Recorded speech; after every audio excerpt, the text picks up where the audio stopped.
আপনারা যারা আমাদের এই গল্পগুলো শুনতে ভালোবাসেন তাদের জন্য আজকের গল্প করুণাময় বসুর লেখা এমন বিপদে কখনো পড়িনি।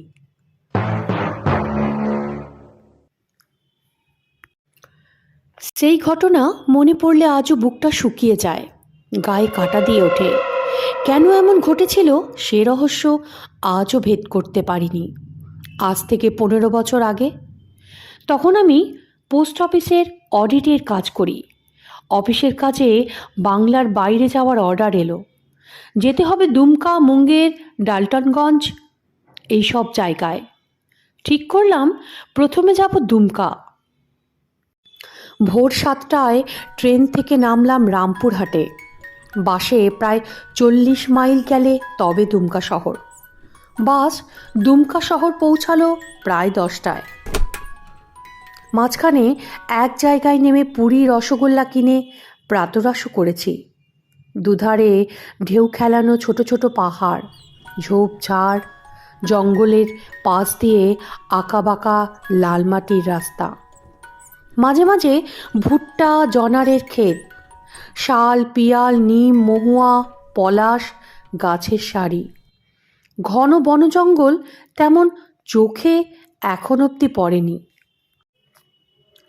প্রথম কদিন কাজ নিয়ে খুব ব্যস্ত ছিলাম।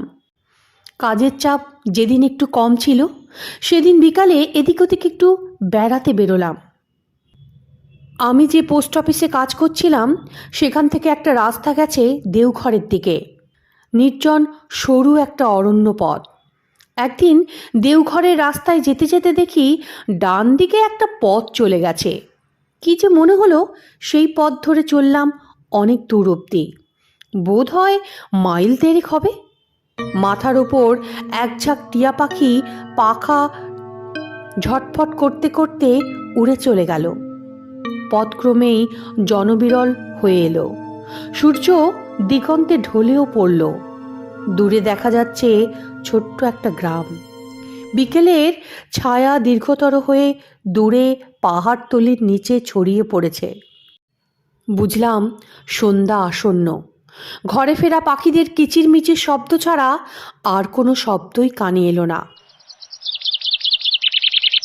হঠাৎ দেখি পথের ডান দিকে একটা কুঁড়ে ঘর। খড়, কুটো, উলুখাস দিয়ে তৈরি। ঘরের চাল ভেদ করে ধোঁয়া উঠছে। কৌতূহল হওয়াতে উকি মেরে দেখি একটা লোক কড়াই তেল চড়িয়ে কি একটা ভাজছে। মনে হলো চপ, ফুলুরির মতো কোনো জিনিস। বেশ সুগঠিত, কালো কুচকুচে দেহ। মাথার চুলে সবে পাক পড়েছে। আমার পায়ের শব্দে দরজার দিকে তাকিয়ে আবার মুখটা ফিরিয়ে খুন্তি করার মধ্যে চালিয়ে দিল। 2-1 সেকেন্ড পরে ভাজা হয়ে গেলে পাশের ঝুপড়িতে ঢেলে দিতে লাগলো জিনিসগুলো। ঘোমটায় মুখ ঢাকা এক দেহাতি মেয়ে ঝুড়ি থেকে তুলে সামনের কাঠের বারকোষে সাজিয়ে রাখছে। আশ্চর্য হয়ে গেলাম। আশেপাশে লোকজন নেই। হাড় তো শুনেছি 3-4 মাইল দূরে। কার জন্য যে এসব ভাজছে কে জানে। ভাবলাম হাঁটতে যখন বেরিয়েছি আর একটু হেঁটে ফেরার পথে কিছু তেলে ভাজা এখান থেকেই কিনে নিয়ে যাব। আমি সেখান থেকে বেরিয়ে রাস্তা ধরে আরও বেশ দূর খানিকটা হাঁটলাম। পাশের মৌরি পুদিনার জঙ্গল থেকে একটা সুগন্ধ উঠে আসছে। দূরে ঝিঝির ডাক শুনতে পেলাম। আলো আধারি গোধূলি ছায়ায় পথ চলতি অল্প কজন মেয়ে পুরুষ মাথায় কিছু জিনিস নিয়ে হাট থেকে জোর কদমে পা চালিয়ে গায়ের দিকে যাচ্ছে। আমাকে দেখে একটা মেয়ে জিজ্ঞেস করলো, এ বাবু, তুই হেতা কেন রে ভর সন্ধেবেলা? যা ঘরকে যা, এখানে থাকিস না, এটি দেওয়ের জায়গা বটে। আমি কলকাতায় আছি অনেক কাল। মনে মনে বেশ দেমাকও আছে আমার, কারণ আমি শহুরে লোক। এসব গেঁয়ো ধাপ্পায় ভয় পেলে কি আমার চলে? তবুও কথাটা শুনে আমার চমক ভাঙল। ভাবলাম না, আর এগোবো না, এবার ফেরা যাক। যেই ভাবা সেই কাজ, উল্টো মুখে হাঁটা শুরু করলাম। শহরে পৌঁছতে প্রায় ৪৫ মিনিট লাগবে হিসাব করলাম। দূরের আকাশে তারা ফুটছে দুটো একটা। অন্ধকার তার ছায়ার ডানায় জাল ফেলার মতো করে বিছিয়ে দিচ্ছে গাছ গাছালি, ক্ষেত জঙ্গল, মাঠের ওপর দিয়ে। এক ঝাঁক বক সাই সাই শব্দে মাথার ওপর দিয়ে উড়ে চলে গেল। ফিরে আসতে আসতে দেখি কুড়েঘরটা যেমন খাড়া ছিল তেমনিই দাঁড়িয়ে আছে। কিছু তেলে ভাজা কিনবো ভেবে কুড়েঘরের ভেতর উকি দিলাম। ঘরের ভিতর নজর পড়তেই হতবাক হয়ে গেলাম। শূন্য, নির্বাক, নির্জন ঘরটা বোবার মতো ফ্যালফ্যাল করে আমার দিকে চেয়ে আছে। আধ ঘন্টা আগে কেউ এখানে আগুন জ্বেলে চপ ফুলুরি ভেজেছিল, এখন তার চিহ্নমাত্র নেই। আগুন তো দূরের কথা, এখানে কোনোদিন উনুন পাতা হয়েছিল তাও দেখে মনে হলো না। শুকনো কিছু খড়কুটো পড়ে আছে চারিদিকে। হয়তো অনেক কাল আগে কেউ এখানে ঘর সংসার পেতেছিল, পরে গৃহস্থালি ভেঙে দূরে কোথাও চলে গেছে। তবে একটু আগে যা দেখে গিয়েছি সেটা কি চোখের ভুল? ভাবতে ভাবতেই আমার গোটা গাটা শিরশির করে উঠল। আমার পায়ের শব্দ পেয়ে সরসর করে একটা বেজি ঘর থেকে বেরিয়ে জঙ্গলে ঢুকে গেল। আমি অবাক হয়ে ভাবছি আর চারিদিকে তাকাচ্ছি যে এখানে অন্য কোনো কুড়ে আছে কি না। না, অন্ধকারে সেটাও ঠাহর করতে পারলাম না। কি করব ভাবতে ভাবতে শরীর কীরকম যেন ভার ভার বোধ হলো। পা দুটো যেন পাথর হয়ে গেল। একটা ঠান্ডা শিরশিরে যন্ত্রণা কপাল থেকে ঘাড়, ঘাড় থেকে পিঠে ছড়িয়ে পড়ল। চেঁচিয়ে যে কাউকে ডাকবো সেটাও পারছি না। কিন্তু হঠাৎ দেখলাম দূরে একজন অন্ধকারে দাঁড়িয়ে। যেই হোক আমি মনের জোরে দু পায়ে হেঁটে গেলাম তার দিকে। আবার একটা প্রকাণ্ড ধাক্কা খেলাম। হঠাৎ করে মনে হলো কেউ যেন আমাকে একটা থাপ্পড় মারলো। সামনে তাকিয়ে দেখলাম যে পথে এসেছিলাম সে পথটা হঠাৎ দুভাগে ভাগ হয়ে গেছে। আমি আশ্চর্য হয়ে ওই দুটো পথের দিকে চেয়ে আছি, ভাবছি কোন পথে গেলে শহরে পৌঁছাবো। ভয়ে অজ্ঞান হয়ে যাবার আগেই দেখলাম অন্ধকারের ভেতর থেকে সেই লোকটা বলছে, এ বাবু, তু বেসামাল হয়েছিস না রে? ডর লেগেছে তোর? চল, তোরে শহরে পৌঁছে দিয়ে আসি। আমার পেছনে আয়।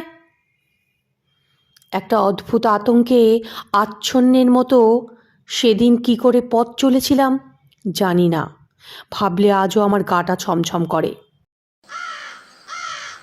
সামনে লোকটা একটা লাঠি ঠক ঠক করতে করতে এগিয়ে চলেছে, আর আমি ভয়ে কাঁপতে কাঁপতে তার পিছনে পিছনে হাঁটছি। খানিকটা এভাবে চলার পর ভয়টা হঠাৎ কমে গেল। কিছু দূরে শহরের অস্পষ্ট ছবির মতো দু একটা আলোর ফুটকি দেখতে পেলাম। আমি ফস করে লোকটাকে জিজ্ঞেস করলাম, হ্যাঁ গো, ওই যে কুড়ে ঘরে কারা থাকে বলতে পারো? হঠাৎ করে যেন কেউ অট্টহাসি দিয়ে উঠল, কিন্তু কে বুঝতে পারলাম না। মনে হলো অন্ধকারের গাছপালা লতা পাতা যেন কথা বলে উঠল। কেউ বলছে, কেন রে বাবু, কি দেখেছিস তুই ঘরের ভিতর? আমি কি করব বুঝলাম না, তবে প্রশ্নের উত্তর দিলাম।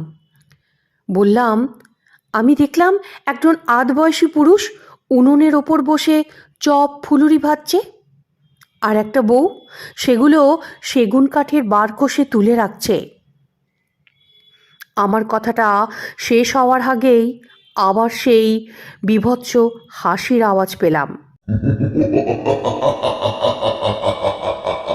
কিন্তু আমি দমলাম না, আমি বলেই চললাম, কিন্তু ফেরবার সময় তাদের দেখতে যে পেলাম না, কে তারা?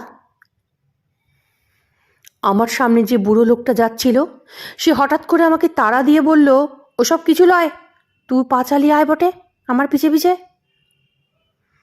এইভাবে খানিকটা পথ আবার চললাম। ফের জিজ্ঞেস করলাম, কোথায় গেল তারা?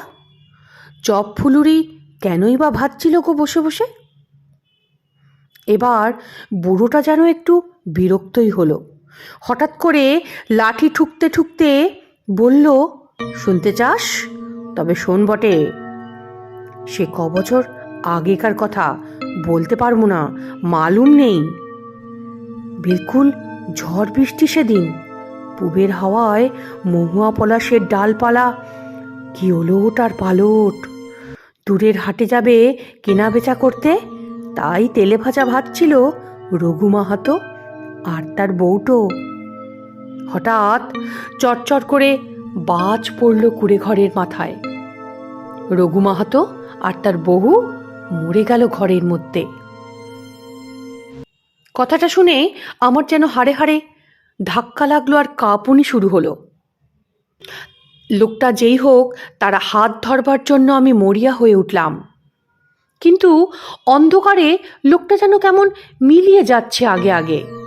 রাস্তা থেকে নিচে নেমে ক্ষেতের আলের ধারে লোকটা যেন দাঁড়িয়েছে মনে হলো। তারপর আমার দিকে ঘুরে বলল, উজে শহরের কাছে দোকানপাট এসে গেছে, যা পা চালিয়ে যা বটে। আমি সেই নির্জন অন্ধকারে ভয় পেয়ে আকুল হয়ে বলে উঠলাম, তুমি কে গো? তুমি কোথায় যাচ্ছ? চলো আমার সাথে। হঠাৎ করে সেই বীভৎস হাসির আওয়াজ আবার পেলাম আমি।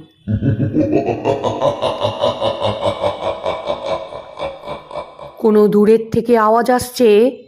কেউ বলছে, আরে আমি তো রঘু মাহাতো বটি, যাচ্ছি আমার ডেরার দিকে, যা তুই চলে যা।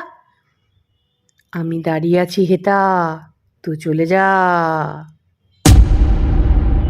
অজ্ঞান হয়ে যাওয়ার আগেই দেখি হেডলাইট জ্বালিয়ে ঝড়ের বেগে একটা মোটর ছুটে আসছে আমার দিকে।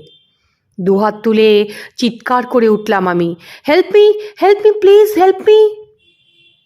গাড়িটা হঠাৎ একটা বিশ্রী শব্দ করে ব্রেক কষে থেমে গেল। তারপরে কি হয়েছিল সেটা আমি ভুলেই গেছি।